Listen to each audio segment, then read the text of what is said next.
The night dragged on, stretching longer than I thought possible. The streetlights outside flickered as I sat in my chair, the same chair I'd had for years, always in the corner, a spot I'd grown so familiar with. It was like I was invisible here too, the kind of invisibility that doesn't even beg for attention anymore. I just was. I didn't feel anger or sadness anymore, just a strange kind of peace that I hadn't expected. I'd spent my whole life giving my time, my energy, my love. All the years spent taking care of Matt, Claire, watching the kids grow up, sacrificing my own dreams to make sure theirs came true. What was I left with a dusty old photograph on the mantel, memories of a life I once held in my hands, and nothing more? The phone buzzed, startling me. I looked down at it, but it wasn't Matt or Claire. It was an old friend, one of the few people who still remembered me. "Hey, Sarah," her voice chirped through the speaker. "I was just thinking about you. How's the birthday girl?" I froze. I should have been grateful that someone remembered, but all I could think of was how that birthday text should have come from my own children. "Yeah, just another day," I said, trying to sound cheerful. "Oh, honey, don't be like that. You deserve to be spoiled today. If I lived closer, I'd be there with cake and balloons." "Shh." She laughed, her voice light and carefree. I felt a tightness in my throat. "Yeah, I guess." I didn't say much after that, just told her I'd catch up soon and ended the call. It was the only time I spoke to someone who didn't forget me that day, and it felt empty somehow, like it was just another reminder of how alone I really was. The people I thought would always be there had disappeared into their own lives, leaving me behind. I stood up and walked to the kitchen. The microwave beeped. I had heated up some leftovers, but when I opened it all, I saw was a plate of food I had made for no one. I'd eaten alone at dinner, just like I had for the last few months. As I sat down to eat, I realized something. This wasn't a special day. Not anymore. It wasn't even about the birthday. It was about me realizing I didn't matter. Not to Matt or Claire. Not to anyone. I thought about how I used to be so present for them, waiting by the phone, waiting for the invites, waiting to hear from the kids about anything, about everything. But now, they barely even remembered my existence, unless they needed something.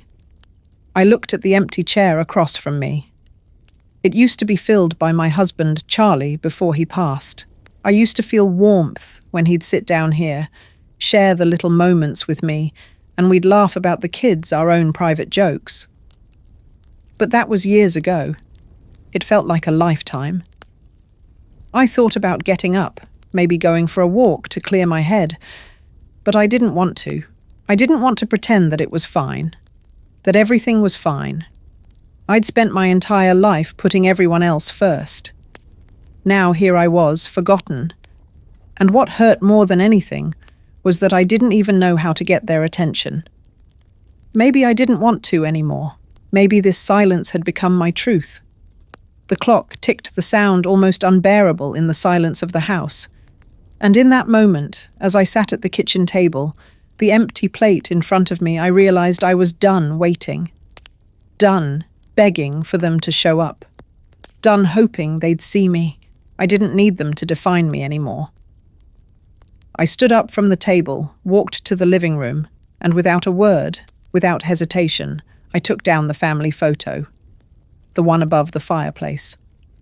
The one that had been a constant reminder of a life that was supposed to mean something.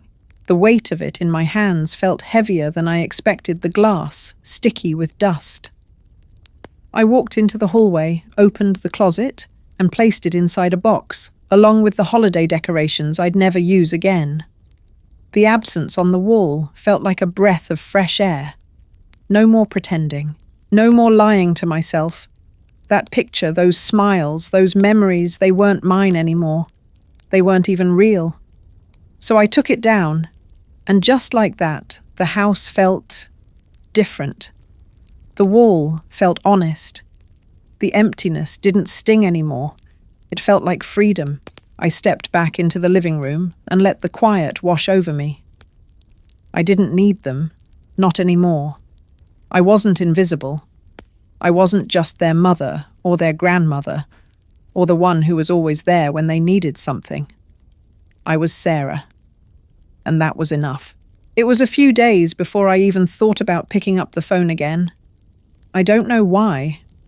I guess after years of waiting for them to come to me, I just stopped. I stopped waiting. It was like a switch flipped inside my mind, a small, quiet realization that there was more to my life than just being available. I didn't know exactly what that more looked like, but I knew that it wasn't just existing for everyone else anymore. I started small.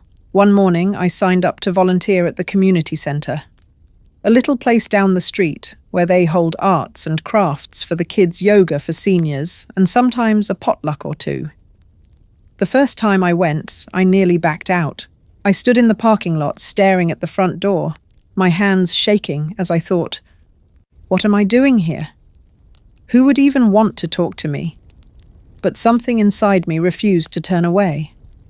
I walked through the door. The woman at the front desk, Carol, smiled at me. She didn't know me, but she smiled like she did, and it felt easy.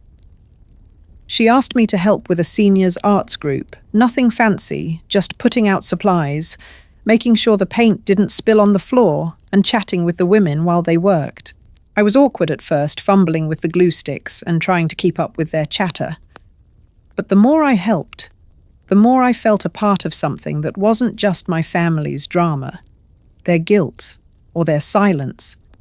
It was different.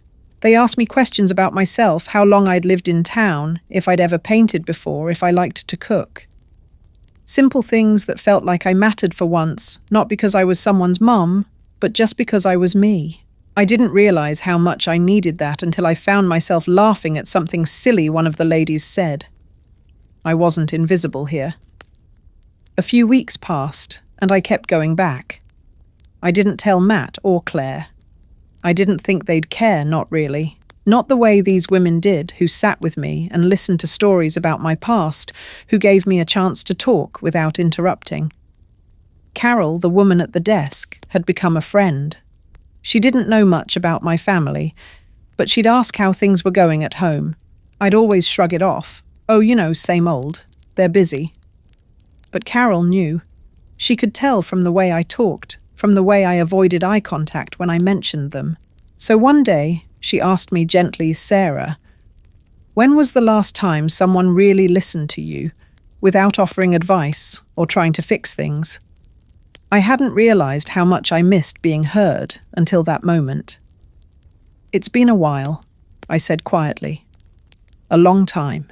She smiled, and it wasn't a pitying smile. It was understanding. Well, you've got us here, and we'll listen. I felt like I was finally breathing again. By the time autumn came around, I had a little routine. I'd spend my mornings volunteering, then go home and read or bake little things that made me feel like I wasn't just marking time. I started thinking more about what I wanted instead of what they wanted from me. Sometimes I'd look at the phone waiting for it to ring, but it never did. And instead of feeling disappointed, I started feeling okay with it. I realized that in the end, it wasn't about them reaching out to me. It was about me finding a way to stop needing them to. I'll admit there were moments when the loneliness crept back in, like the evenings when I'd sit in front of the TV, just the hum of the show and the quiet of the house. I still had to fight the urge to check my phone every 5 minutes to see if there was a message from Matt or Claire, but I didn't. I stopped. And that was the hardest part to admit to myself, that I had to stop pretending I was okay with being treated like an afterthought. Then came the day when I finally made the call. It was the beginning of December, and I'd been baking cookies as I always did. I thought it would be nice to send some over to Matt and Claire's houses. Nothing extravagant, just a dozen or so in a box like I used to do every year. But this time, it felt different. This time I wasn't doing it because I had to. I wasn't doing it because I was desperate for their approval or attention. I was doing it because I wanted to. It was a gift, not a plea. I dialed Matt's number first. He picked up after the third ring. "Hey, Mom," he said, sounding distracted. "What's up?" I could hear the TV in the background, the clink of bottles. I wasn't sure what I expected. I didn't expect anything from him, really. I just wanted to send over some cookies. "Thought you and Claire might like them," I said, trying to keep my voice steady. There was a pause. "Yeah, sure, that sounds good," he said, like it was the most natural thing in the world. "We'll swing by and pick them up later, thanks." I waited for more. A follow-up. How are you? Or even a happy early holidays. But nothing. It was just empty. "Okay, see you then?" I said, hanging up, without waiting for him to say anything else. I stood there for a long time after holding the phone in my hand, staring at it. I felt a pang of something. Was it regret? Disappointment? No, it was just exhaustion. I had been living in this place of waiting for them to care, and I couldn't do it anymore. They had their own lives, their own priorities. And I had mine. I sent the cookies anyway. I wrapped them up, tied them with a red ribbon, and left them on the porch. There was no one there to see it, but it felt like the right thing to do. And for the first time in a long while, I didn't feel like I was doing it to earn their love or attention. I did it because I wanted to, because I still had a bit of love left in me to give, even if they couldn't see it. The phone rang early the next morning. It wasn't Matt. It wasn't Claire. It was a number I didn't recognize. I let it ring just to see if it would stop. But then I picked it up. Maybe it was some kind of sign. "Hello?" I said, my voice still thick from sleep. "Mum, it's me." Matt came, his voice quick and anxious. "Hey, listen, I need to talk to you about something. Can you meet me at the house today?"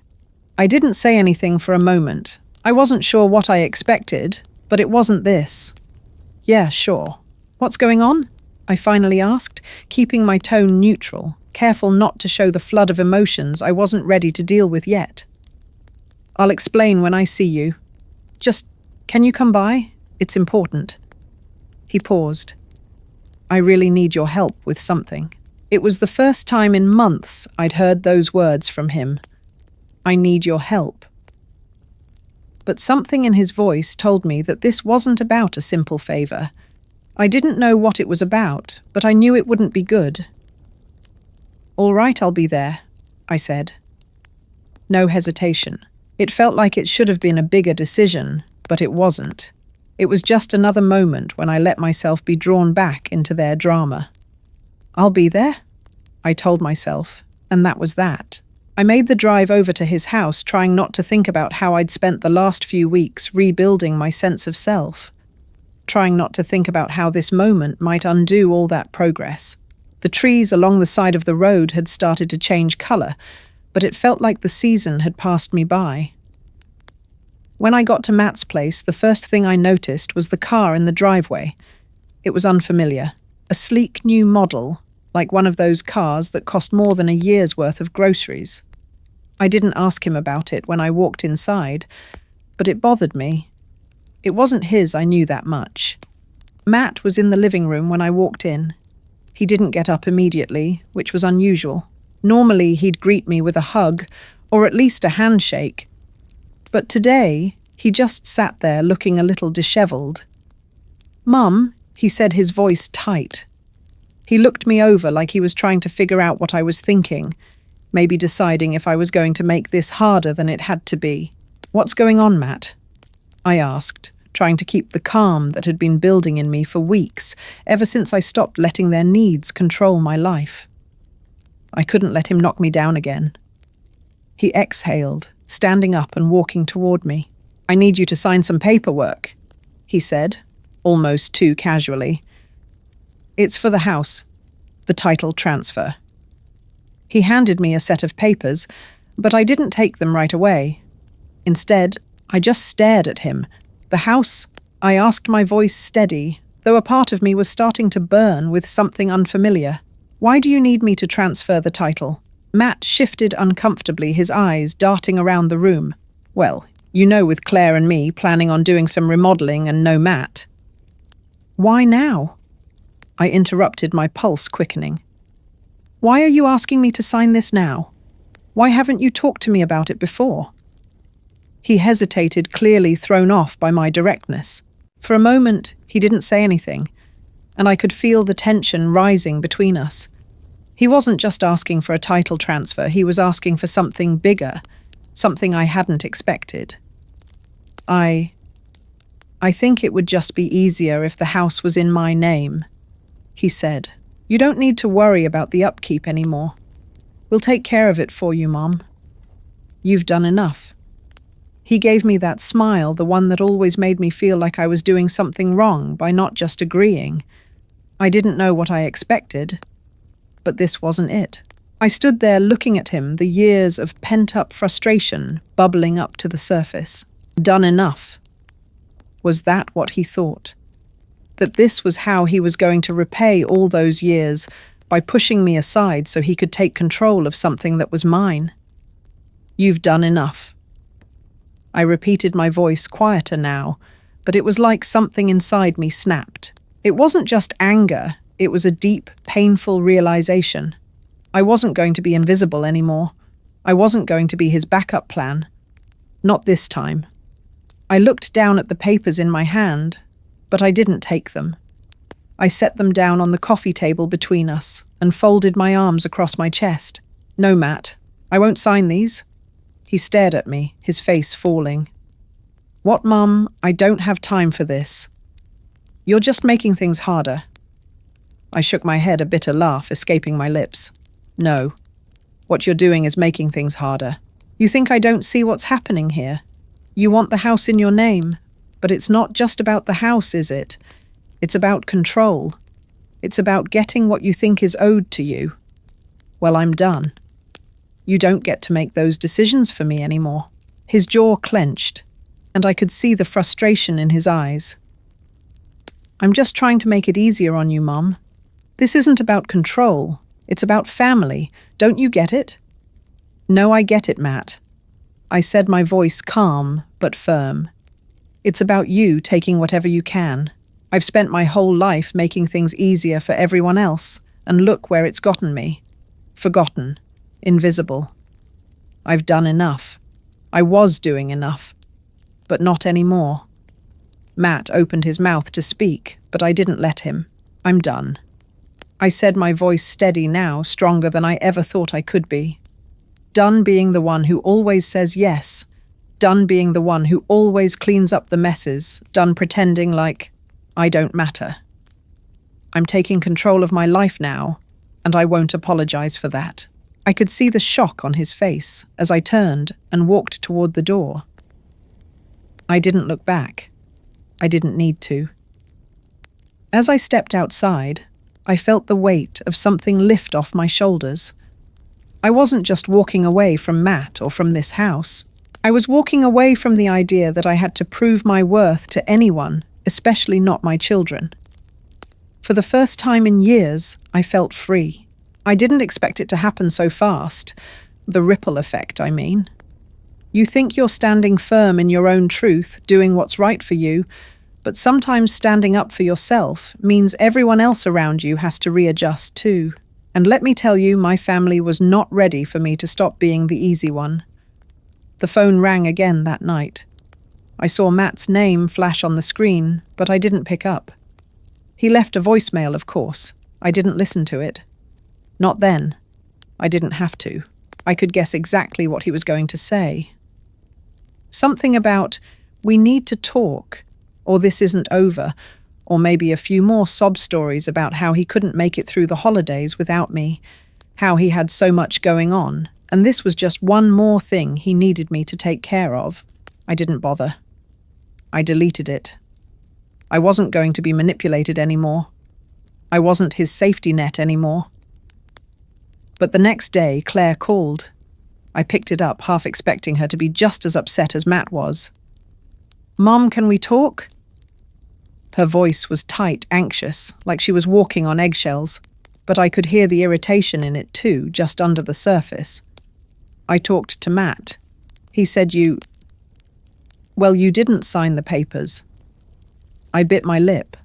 The last thing I wanted to do was get into this again. But here we were. No, I didn't. I told him I wouldn't. And I meant it. There was a long pause. And then Claire spoke in that sharp, condescending tone she often used when she was annoyed with me, but didn't want to admit it. Mum, you don't get it, do you? This house, it's just easier for everyone if you just let go of it. You're holding us back. Excuse me? I said, my voice rising slightly without meaning to. How am I holding anyone back, Claire? Because you're not moving forward. You're stuck in the past. We're just trying to make things easier on you. But if you keep refusing, it's like you're... She stopped herself, realizing she was getting too harsh. But the damage was done. Stuck?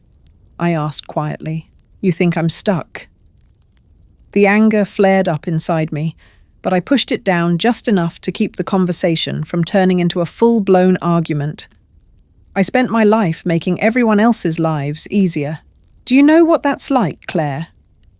Always being the one who says yes, always being the one who fixes things so you don't have to. That's what you're used to. She didn't answer right away, but I could hear the tension in her breathing. She hated when I called her out on her behavior. You know, Mum? She said, finally, her voice quieter, almost defensive. This isn't just about you. It's about what's best for everyone. We need to think about the future. There was a slight pause, like she was testing the waters. I don't want to fight, okay? But you have to see it from our side. This is just easier. The way she said easier made my skin crawl. Easier for them, maybe. Easier for everyone who had used me for so long, expecting me to just bend and give in. No more. Not anymore. Claire, it's not about easy. It's about what's right. I'm not just some resource for you to tap into when it's convenient. I'm not going to keep doing this. Not for you. Not for Matt. I could feel the weight of her silence on the other end of the line. I knew she wasn't expecting this, and I knew she didn't like it. It wasn't what she wanted to hear. It wasn't what Matt wanted to hear either.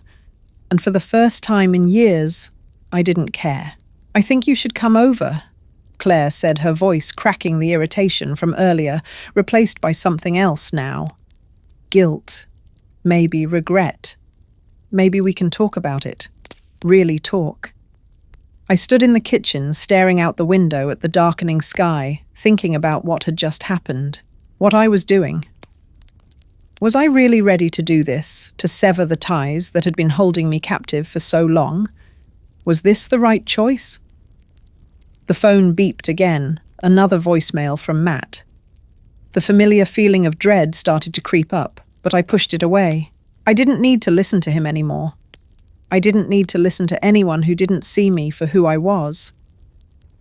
I thought about all the years of being the one who made the calls, made the sacrifices, who kept things together, who never asked for anything in return. And I realized something that's not who I wanted to be anymore. I didn't need their approval to be valid. I didn't need to be their safety net, their escape hatch when life got too complicated. I had been afraid of standing alone for so long, afraid that if I stopped giving, if I stopped being the one who always picked up the pieces, I would lose them completely. But maybe losing them wasn't the worst thing that could happen. Maybe it was what I needed to reclaim my life, my peace. I called Claire back, my hand shaking just a little. I'll come over, I said, my voice steady. But I need you to understand something, Claire. I'm not asking for your approval. I'm not asking for your forgiveness. I'm just finally asking for my own. The next few days were filled with silence. The kind that presses on your chest, the one that makes your heart race because you know something is changing, but you can't quite make sense of it yet. I didn't hear from Matt, didn't hear from Claire. Part of me expected them to show up on my doorstep to make a scene, maybe even beg for forgiveness. But they didn't. Not once. And in that silence, I found something I hadn't known I was looking for. It was the kind of quiet that lets you hear yourself think again. It was like the world had slowed down, like I could finally breathe without holding my breath for someone else. And as much as I thought I'd feel the loss of their attention, the absence of their demands, I didn't. Instead, I started to realize that I had been living my life as if their needs were mine to fulfill. Their happiness, their comfort, their convenience. It had been my job. But now, it was time to let them figure out their own lives, just as I was doing mine. It wasn't easy, though. I'd spent years being the one who always said yes. I was the mum, the grandmother, the helper, the one everyone turned to when things went wrong. It felt like I had woven myself into the fabric of their lives, and now, with that fabric unraveling, I wasn't sure who I was without it. But then came the unexpected. It was late one afternoon when the knock on my door came.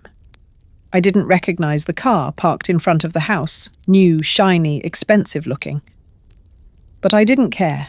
I opened the door, and there stood Matt, looking the same as he always did, like he'd just rolled out of bed and thrown on his oldest shirt. But his eyes were different. They weren't angry anymore. They weren't frustrated. They were almost tired. "Hey, Mom?" he said, his voice low, almost hesitant. "Can we talk?" I stared at him for a moment. The familiar pull in my chest, the one that made me want to soften and give him a hug, to tell him everything was going to be okay, that I'd fix, everything was still there. But this time, I resisted it. I stood tall, my hands clasped in front of me, and I didn't step aside to let him in. "Sure. Come in," I said. But I didn't mean it the way I had meant it before. There was no rush in my words. I wasn't welcoming him back into my life in the way I used to. I wasn't trying to fix anything for him. This time I was just letting him into my space on my terms. He stepped in, hesitating for just a second, as if unsure where to sit. I noticed the subtle nervousness in him, the way he shuffled his feet, avoiding my gaze. "I'm sorry, Mum," he said, his voice almost unrecognizable. "For everything. For what I said. For what I did. I don't even know why I thought I had the right to treat you like that." I blinked, caught off guard. This wasn't the Matt I knew.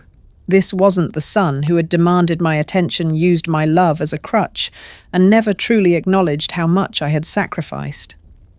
This was different. This was humility, regret.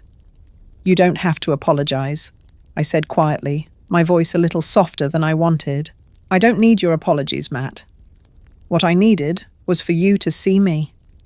To see that I'm not just here to make things easier for you. That I have my own life. I'm not your backup anymore." He ran a hand through his hair, visibly uncomfortable. But there was sincerity in his eyes now, something I hadn't seen before. "I know. I've been selfish. And Claire, too. We've been selfish. But I get it now. I get that you don't owe us anything. And I was too blind to see that." I looked at him, really looked at him for the first time in a long while. His eyes, the ones that had always been full of entitlement, were now filled with something new. A kind of remorse. And maybe a hint of respect. "But it's not just about the house," I said, my voice steady. "It's about me. It's about me reclaiming my own life. I've spent so many years doing things for you, for Claire, for the grandkids. And I got lost in it. I thought I had to give everything to you to make up for something. But I don't anymore. I can't. Not if it means losing myself." Matt was silent for a moment, the weight of my words settling in the room between us. I could feel him processing, working through everything I'd just said. And for once, I didn't feel the need to rush him. Finally, he nodded slowly, his shoulders slumping as though the weight he'd been carrying for so long was too heavy. "I understand, Mum. I really do. I'm sorry. I never should have taken you for granted. For a long moment, neither of us spoke. There was nothing more to say. The apology was there, raw and real, and that was enough for me. I didn't need him to fix everything. I didn't need him to owe me anything. What I needed was for him to see me as I was no longer just the mother he could lean on without question, but as a person who deserved respect, love, and boundaries. "I'm proud of you, Mom," he said softly, breaking the silence. I didn't answer right away, but as I stood there feeling the quiet settle in around us, I realized something. I wasn't just proud of him. I was proud of myself. Proud that I had taken this step, that I had found my voice, that I had stopped waiting for someone to finally see me. I had done it on my own. "I don't know what comes next," I said, my voice calm but strong. "But I know this. I'm not the same person I was, and I'm not going back to that." The days that followed Matt's visit were quieter, more peaceful in a way I hadn't expected. I spent the next few weeks reflecting, taking time to let everything settle into place. It felt like I was moving through the world differently, slower, but more aware. I hadn't expected this kind of peace, but it was mine to keep. Matt stopped by a few times after our conversation. Each time it felt less like a son seeking something from his mother, and more like two adults slowly learning to understand each other. There were no more manipulations, no more guilt trips, no more of that tired, desperate hope that I'd give in and play the role I'd always played for them. Instead, there was space between us, and that space felt right. Claire came by once too. I didn't know what to expect from her, but when she walked into my house, there was no anger or judgment in her eyes, no resentment for the decisions I'd made. She seemed, for the first time in years, to just be there in the moment. Not hovering, not expecting, just present. We didn't talk about the house. We didn't talk about the things that used to hang heavy between us. Instead, we talked about my garden, the one I'd let grow wild last summer. I laughed when she said she didn't know how I kept it from becoming a mess. I realized in that moment how much I had been missing out on by putting my life on pause for them. And that's when it hit me. The house, what was left of it, what Matt thought he could claim, wasn't the most important thing anymore. The important thing was the life I was building for myself, the one that wasn't based on their needs or their expectations. The one I was finally starting to enjoy. I started doing small things, things I hadn't allowed myself to do before. I enrolled in an online photography class. I found a new book club that met once a week at the library. I took long walks in the park, breathing in the crisp air, feeling the weight of the world begin to lift off my shoulders. I wasn't just surviving anymore. I was living. As December wore on, I found myself thinking more and more about the future, not in the way I had before, where it was all about making sure my kids were okay, where my purpose was tied to their happiness. No, now my future was about me. What did I want? What did I still have left to give to myself? It wasn't selfish. It was necessary. I thought about the trust I had started for Ethan, Matt's son. I'd always wanted to help my grandkids, but I realized that my role in their lives had to be different now. I couldn't keep giving without any acknowledgement, without anyone seeing me. But Ethan, he was different. I had seen in him the potential to do something with the opportunities I had given him, the love I had shown him.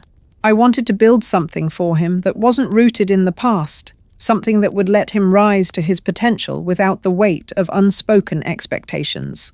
I went to the bank one morning just before Christmas. There was something about the crisp winter air that made everything feel more final, like I was closing a chapter in my life. I went to meet with my financial advisor and made the final arrangements for Ethan's trust. It was the right thing to do, and for the first time, I felt a real sense of peace about it. The money wasn't much, but it was a start. It wasn't about making up for anything or giving him something to replace what I had lost. It was about hope. Hope for him, hope for the future, and hope for myself.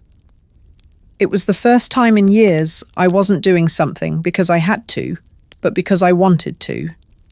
When I left the bank, I felt lighter, like I'd let go of something important, but in the most freeing way. The weight of guilt of duty had been replaced with something new, pride, satisfaction, and the joy of knowing that at last I was doing something for me.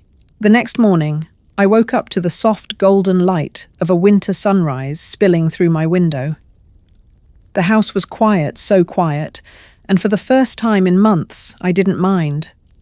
There was no rush to get up, no pressure to meet expectations, no phone calls waiting to be answered, just the peace of knowing that I had finally started living for myself. I made my coffee as usual, and for a moment, I just stood by the window watching the world wake up. The branches of the tree in my front yard were bare, but I could see the promise of spring hidden just beneath the surface. There was something beautiful in the quiet stillness of it all, the sense that life doesn't need to be loud or dramatic to be meaningful. Sometimes it's the quietest moments that hold the most significance. Later that afternoon, I found myself walking to the park, the same park where I'd spent so many days with the kids when they were small. I used to bring them here to play, to let them run free. But today, it was just me alone with my thoughts. It was funny how I had spent so much of my life waiting for them to come to me, to acknowledge me, to make me feel seen. And now I had found a new kind of freedom, one that didn't depend on them. I felt more present in my own life, more attuned to the small joys of each moment. I sat on a bench near the old oak tree watching the children running around, their laughter filling the air. I smiled to myself. It was a beautiful day, one of those rare, perfect afternoons where the world feels right. And in that moment, I felt completely at peace.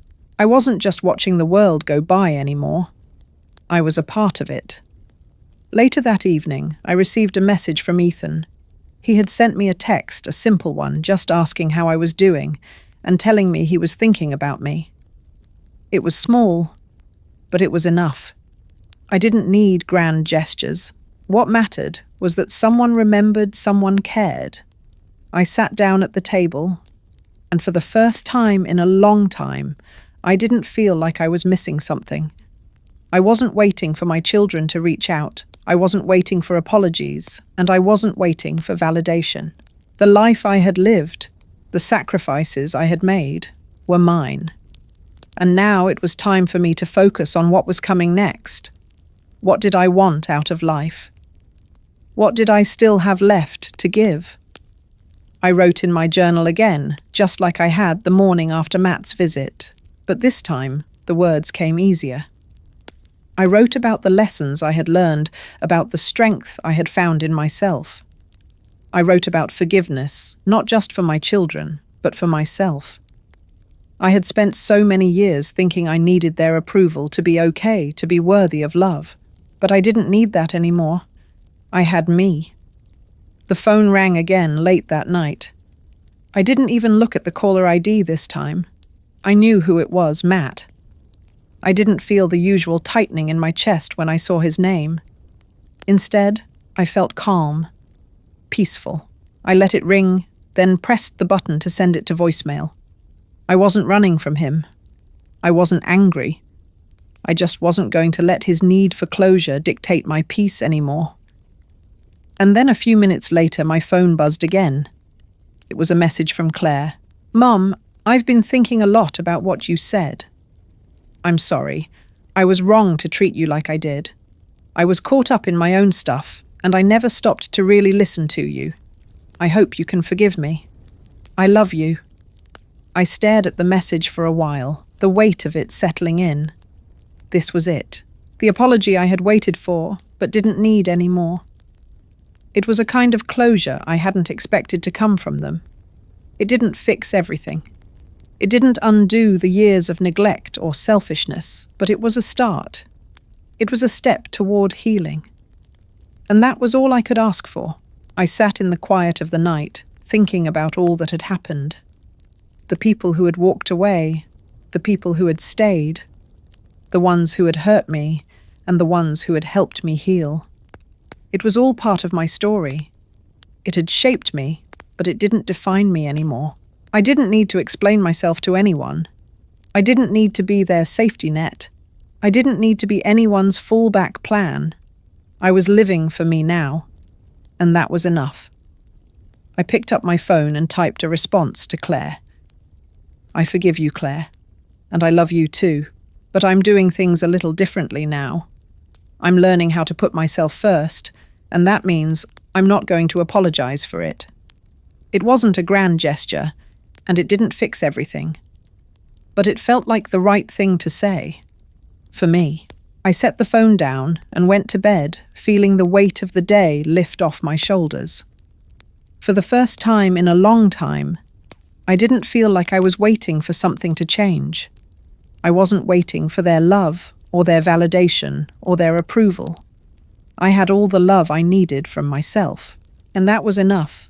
The story encourages us to reflect on our own lives, the relationships that shape us, and how we can let go of unhealthy dynamics that hold us back from fully living. It's a call for self-compassion, to forgive ourselves for past mistakes, and to understand that growth often comes from the most challenging moments. If you resonate with this story, or have faced similar struggles, we'd love to hear from you. Share your thoughts and experiences in the comments below, and let us know how you found the courage to live authentically. Don't forget to hit like if this message spoke to you, and subscribe to our channel for more thought-provoking content that encourages reflection and growth. Wishing you peace in every step of your journey, may you find the strength to stand in your truth just as you are.